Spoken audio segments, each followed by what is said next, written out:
मराठवाड्यातील एकमेव जंगल असलेलं किनवटचं जंगल आहे आणि किनवटच्या जंगलामध्ये मोठ्या प्रमाणात वनौषधी उपलब्ध आहे. त्या अनुषंगाने अन्न प्रशासन मंत्री तुम्ही आहात, तर त्याच्यावर काही सर्जिकल किंवा समजा आपण सर्च किंवा संशोधन काही होऊ शकते का? करणार आहे आपण.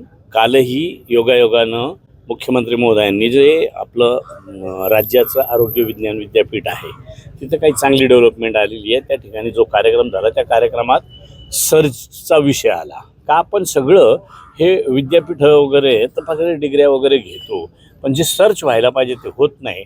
अशा पद्धतीनं आयुर्वेदावर मग त्या आदिवासी विभागाचं TRTI असेल किंवा त्यांचं कामच ते आहे, तर तशा पद्धतीनं सर्च करून FDA म्हणूनच नाही तर हा माझा छंद आहे का मी पूर्वीपासून सांगत असतो का आदिवासी हा तसा मूळचा शास्त्रज्ञ आहे.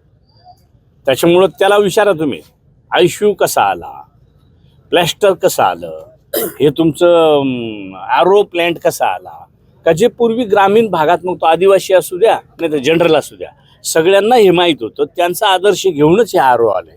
नसं तर पूर्वी आपण वाळू माती उकरून त्याला बांध घालून पाणी उपसून आणि मग पेत होतो. आता ते तुम्हाला नसेल आठवत, पण मी बाकी गुडघ्यावर राहून पाणी प्यालंय. त्याच्यामुळं त्याच्यानंतर आरो आलाय, ICU सुद्धा नंतर आलाय. ह्या गोष्टीचं सर्च झालं पाहिजे. त्या मताशी मी सहमत आहे. निश्चित आपण त्याच्यावर काम करू.